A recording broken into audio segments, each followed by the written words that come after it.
Guys, I have just bought two 3.0 liter diesel engines. These are both 2008 engines.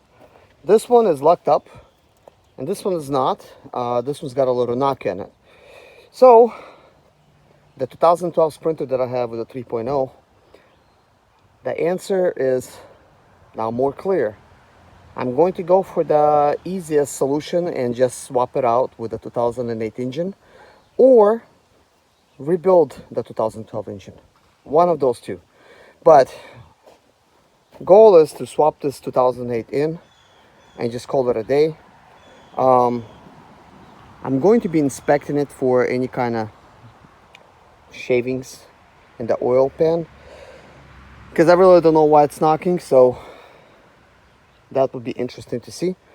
Because these engines, they do like to lock up for some reason. I don't know why. But we do have a couple extra turbos here, so if we need it, we got it.